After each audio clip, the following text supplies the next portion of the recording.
喺呢度有一個 dial 好隱蔽嘅。唔好話我哋發現，係我話俾你哋聽。哦，咁你都唔俾我領功？陳生做到嘢啊你！你咪大家網民留言睇下我靚仔啲定你靚仔啲咯。我而家喺意大利嘅 Pisano， 咁就好近奧地利嘅，就試法拉利嘅 Polo Sangue， 萬眾期待啦，係咪啊？雖然佢哋強調呢部唔係 SUV， 但係起碼係拉里第一部嘅4門法拉利嚇，賣就賣得相當好啦，賣到好似上封盤咁啊！咁廠方講嘅正常就年半到咗交車，但係香港未知嘅。我之前一晚嚟嘅時候咧，就已經覺得啊，點解架車真係望落去又唔係想象中咁大部喎？但係佢有一種好奇特嘅感覺啊，好威猛喎，即係啲 muscular 係好犀利嗰種感覺，好多嘢外拋，但係你又唔會覺得佢好臃腫，仲係幾 slim 嗰種咁嘅形態嘅。呢樣嘢係幾意料之外嘅。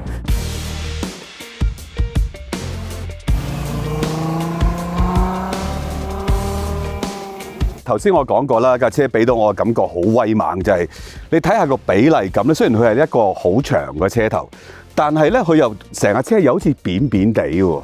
咁拉里嘅設計師咧咁啱食飯嘅時候坐喺我哋側邊，咁啊講咗佢哋真係花咗好多心機去點樣令架車既 muscular 又唔會太肥腫，最好就係 slim 少少，有翻啲法拉利嘅感覺。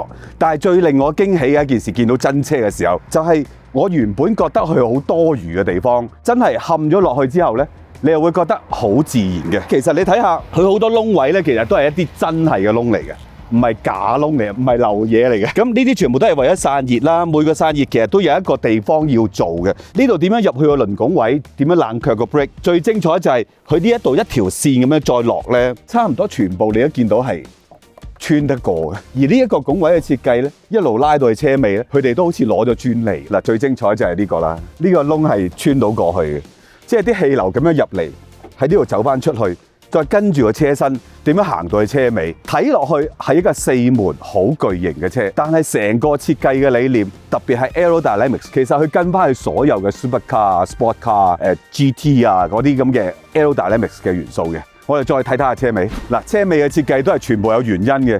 呢啲翼點樣夾埋呢啲弧位去導流啦？車轆嘅亂流點樣喺呢度走出嚟啦？呢啲窿點樣幫手散熱啦？個尾翼喺呢度入風，其實令到個尾窗係唔會點污糟嘅。事實上，我哋揸咗大半日，呢個尾窗又真係唔係幾污糟嘅，所以佢冇水撥嘅。咁你留意下，其實佢個尾翼底咧仲有2個弧位嘅，其實係啲亂流嘅處理嚟嘅。嗱，車底呢度當然有 diffuser 啦。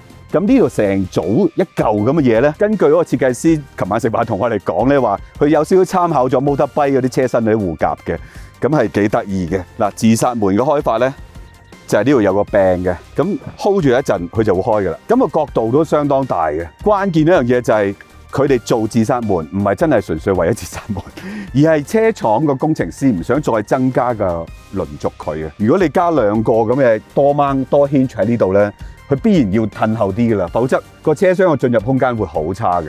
而家點樣入呢？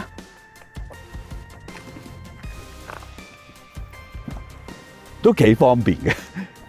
咁當然你話個空間係咪真係好大就唔係㗎啦，但係算係拉里嚟講好交到功課嘅腳部空間啊，我呢個高度嘅頭部空間啊。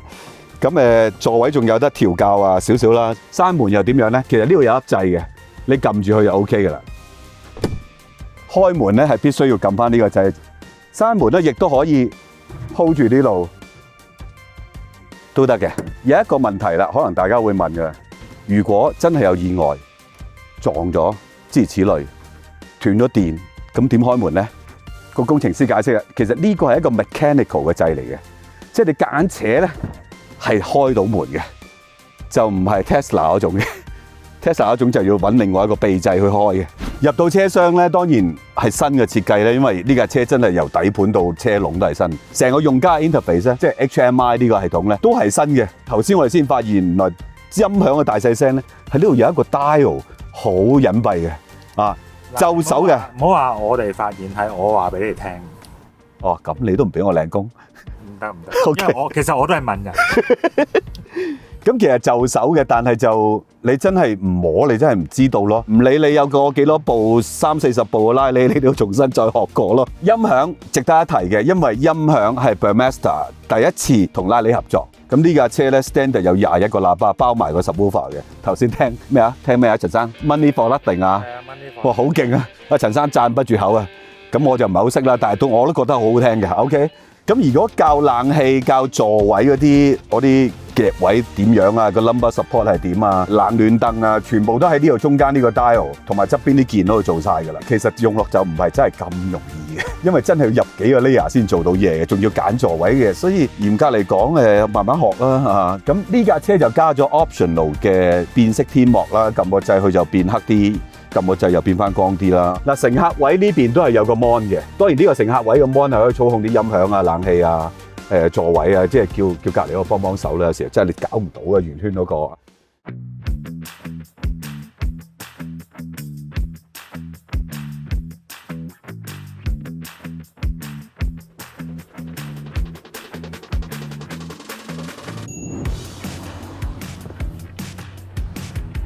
坐有後座嘅法拉利都唔係第一次啊，但係有門咁樣出入，仲要咩電動門啦，又真係幾鬼耶喎感覺。阿陳生啊，唔該你開車啊。係嘅。陳生客串做司機今日啊。喂，唔好一揸車就響軚喎，啊，想點先你陳生？我忍你。成架車個軸距係好長嘅，超過3米長。當然佢做4門就要咁長個軸距㗎啦。但係嘅成架車嘅長度又唔係真係長得咁緊要啊，4米9幾，其實比過去嘅譬如 Lusso 係長咗大概50mm 到，唔係好多啫。你問我坐落去嘅感覺，有少少以前我第一次接觸 Panamera 嗰種感覺嘅，都係筒椅嚟嘅。咁拉你用筒椅都好正常嘅，係嘛？所以你唔好覺得哇，點解唔係？可以喐下就係唔俾你喐，但係咧呢兩張凳其實都有啲調校嘅，即係你個椅背仲可以喐少少，咁仲可以褪前少少，不過唔好再褪前啦，因為腳位唔係真係多得咁緊要嘅。但係好在隻腳係可以攝喺前座裏邊，呢樣亦都係好難想像嘅。你拉你裏邊，請問阿陳生而家你用緊咩 driving mode 咧 ？Comfort mode。而家個轉速聽落個聲好似好大咁，但係個轉速都唔係好高嘅，聽落應該係3000零轉到嘅啫。但係就好刻意啦，即係成個車廂個引擎嘅死氣聲係好大嘅。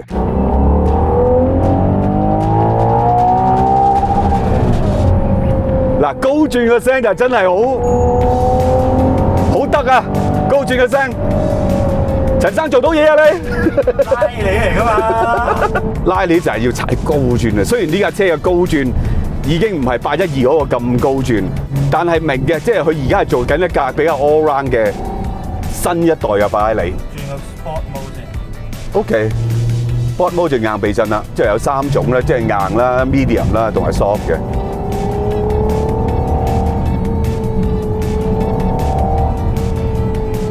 唔硬喎，真係硬唔起喎！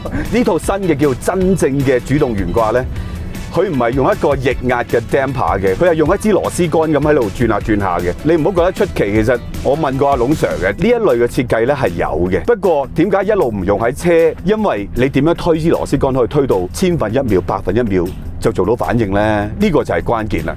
而家拉你諗通咗，真係做到啦！成套系統就係用咗好多個 sensor， 車身啊、body movement sensor 啊，再加個懸掛感應到嘅 sensor， 諸如此類咧，就組合埋推喐嗰個摩打，電嘅摩打好細支嘅啫，然後推2個齒輪，由齒輪再推支螺桿上去，所以佢哋就話其實個計算可以快到1秒做到200次嘅反應嘅。而另外一個好處就係因為佢可以獨立每一支去做啊。咁換言之，你可以諗到啦，即係唔使 anti-roll bar 啦。呢架亦都係法拉利裏邊第一次冇 anti-roll bar 嘅車嚟嘅。而家陳生揸緊咧，不斷喺度轉彎咧，其實個 body roll 真係好少嘅。你話點解唔用 anti-roll bar？其實佢做到就唔需要用 anti-roll bar，始終都係一把兩刃劍嚟嘅。除非你好似某啲車廠咁用一啲 active 嘅 anti-roll bar 去不斷 disengage 2支蝦數，呢個系統都唔輕㗎。而呢一套法拉利 active 嘅 damper 咧，其實都唔係輕嘅嘢嚟嘅。咁加埋有成200嘅。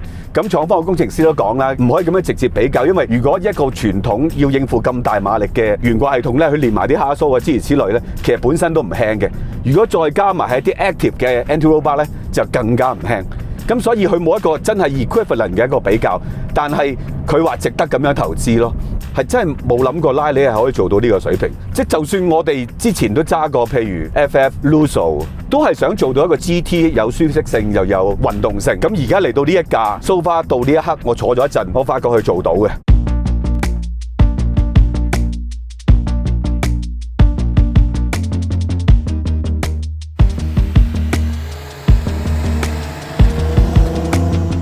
嗱，頭先陳生係講咗好耐嘢，咁啊焗住我要用 comfort mode 慢慢行，因為我費事騷擾佢。呢個車 sport mode 嘣嘣嘣係咁 downshift 嘅，係個波箱，因為佢成套嘢係一齊運作嘅。總之你 sport 佢咪 sport 咯，就係咁簡單咯。你 comfort 咁佢咪慢慢嚟咯。呢個機會亦都難得嘅，因為450、560咁樣慢慢行，跟住啲車龍啊，我從未有如此嘅感覺啊！揸拉里，任何一款嘅拉里，你噏得出嘅一款我揸過嘅。喺慢速嘅時候嗰種鬆容法啦，即係成架車好似冇咗 engine 啦，唔係好割波箱啦，但係有一個慢流嘅速度啦。當你輕輕俾油嘅時候，佢又輕輕咁慢慢俾你加速。吟詩啊你？唔係我好有學識嘅大佬阿陳生。我學你先咁所以成個感覺好詭異啊，因為呢架車成個設計，無論廠方點講話唔係 SUV。但係你坐落去嘅感覺，個司令嘅高度，你個腰線嘅高度，你個坐姿都係偏近 SUV 嗰種級數。咁當然啦，你都可以繼續叫佢唔係 SUV 嘅。成個車廂嘅通透感，就算我哋以前揸458、488，一路去都改善緊嗰個通透感。但係扁、平、闊一路都係拉里嘅特性嚟㗎啦。只不過佢不斷改善，令你睇多啲嘢。呢架好陽光嘅成個感覺，唯一嘅缺點就係個車身真係幾闊，要啲時間適應嗰個闊度。如果你係司機位係睇到少少車頭嘅，咁但係你要習慣去2米嘅闊度啦，未連個倒後鏡啊，老友啊，其他就好輕鬆。我唔覺得點解揸架 V12 會變成咁㗎。V12不嬲喺我想象中就係哇狠辣勁，唔快唔得，唔可以停。我呢架真係可以慢揸喎，1000零轉2000轉係冇乜引擎聲。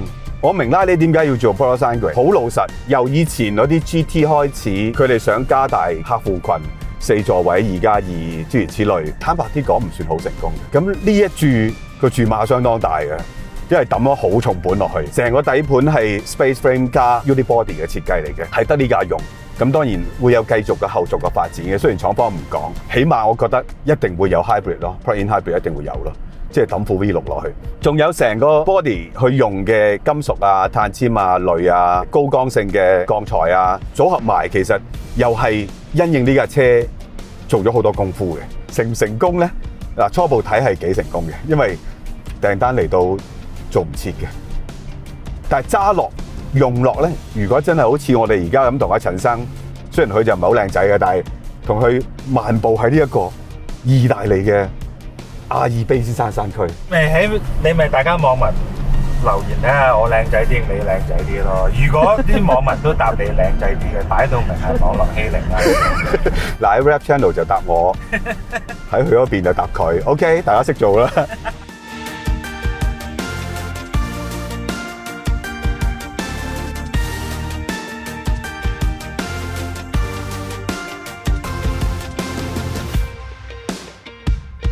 陳生真係唔話得啊！剩翻啲咁嘅路俾我試啊！你嘔唔嘔㗎，陳生？我會嘔落你嘅身度嘅。多謝。呢套嘅4驅加4轉咧，當然套4驅咧，其實喺 FF 嗰陣時已經出現㗎啦。佢加多一個小波箱喺前軸。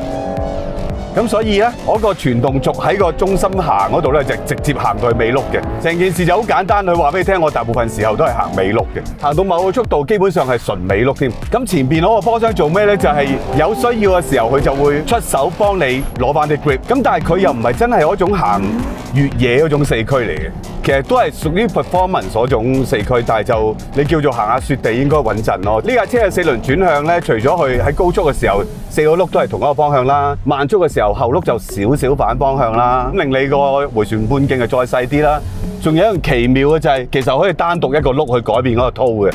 咁呢樣嘢係我反而冇乜點聽過嘅。仲有成副計咧，雖然都係 F140呢個編號嘅，即係我哋之前試嗰個812啊，都係同一個系列，但係個改良就真係集中提供多啲 torque 俾你，由好 low end 去到6000幾轉，就唔同812嗰種我揸最高嗰節令你 high 到爆嗰種，呢種就係好似幾時都有 torque，好飽滿嗰種感覺。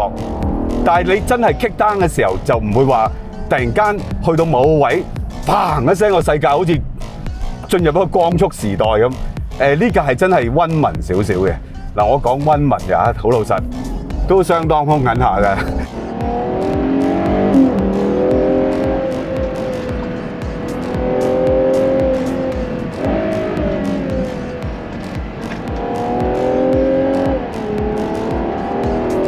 即係好似賓利或者林寶嗰套 Active Suspension、Active Anti-Roll Bar 用氣膽嘅。如果單純講個重量，都應該係相當厲害嘅氣膽。咁但係講個反應呢，根據法拉利嘅工程師所講呢，就係而家呢一套嘅 Active Suspension 呢個反應係快過我類嘅 Active Suspension， 加埋 Active Anti-Roll Bar 咧就快40% 嘅，所以佢哋係要快嘅反應。咁我48V電就有舊鋰電池，專係提供俾呢一個系統，淨係做呢樣嘢嘅啫，就唔似林寶啊、賓利，咁佢哋就用 Super Capacitor 去做嘅，咁有少少唔同嘅。實際講嘅反應啦，無論係賓利嘅或者係林寶嘅，佢哋都做到嘢嘅，好老實講。即係都有我主動嘅成分嘅，但係你每一次入個彎，每一次做一啲比較激嘅動作嘅時候咧，你就知道啊，佢有一套系統喺度抗衡緊成個 rolling 嘅感覺。但係呢架咧就好出奇地好自然嘅，好似冇係應該嘅。就算係好似而家連續嘅發夾彎，其實佢都係好 smooth 嘅一個動作。其實我哋今日我同阿陳生都揸咗大半日㗎啦，已經大部分都係啲慢車嘅路啦，咁山路就玩咗一段啦。條胎係 winter tyre 嚟，咁所以其實冇乜 grip 嘅，但係就捽下都幾過癮嘅。但係你諗下2噸嘅車，就算佢嗰個懸掛系統幾咁 active，你係剷除唔到個 mass 嘅一路都，所以你依然感覺到架車係重。其實 Purosangue 係一架好舒適嘅，但係又俾到力量同速度你嘅一種法拉利，呢樣嘢不嬲嘅拉利都想做嘅，咁但係就佢哋一路都淨係掛住我要速度啊，要力量啊，舒適嗰啲嘢就大家將就下啦嗰種感覺。咁所以無論係從 FF 開始到後期嘅 Lusso， 其實佢都係將個精力擠咗喺我點樣做到一架4座位或者2+2嘅 Supercar， 而忘記咗好多人其實真係要揸 Supercar， 有本事嘅有能力嘅可能已經買咗啲中置 V8， 好已經 high 到爆㗎啦。咁我仲需唔需要買部4座，出入又比較難，道門又咁巨型，泊喺好多地方你其實開唔到門嘅，你要預好多位開門嘅。咁係咪一個好啱嘅設想呢？我覺得呢架車喺定位上邊係幾清晰嘅。可能某啲人揸 V8 中置就會覺得哇好似腍啲啊，我會同意嘅。咁但係始終都係4門，2000公斤重以上啊！你唔好覺得變咗做4門嘅 Supercar， 我可以話佢係一個好類近 Supercar 嘅 GT， 仲要係好舒服嘅 GT， 我真係估唔到嘅。同埋連揸嘅感覺都係好 relax 啊！但係成個駕駛氣氛，佢又俾翻 V12 應該有嘅你啊！最低限度把聲就係 V12 嘅聲咯，係堅嘅 V12 聲。呢就係 V12 加8速 DCT， 其實幾好揸嘅，其實真係幾好揸嘅。係個 brake by wire， 我就覺得啊，硬係個感覺係爭少少。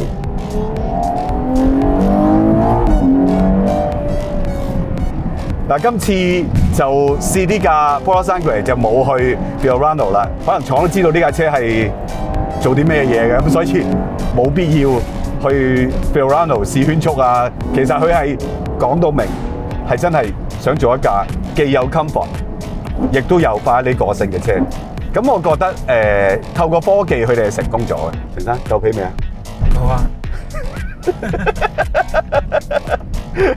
嗱，好多謝陳生今次好幫我手啦，好多嘢都幫我 set 啊，幫我睇啊，幫我拍啊。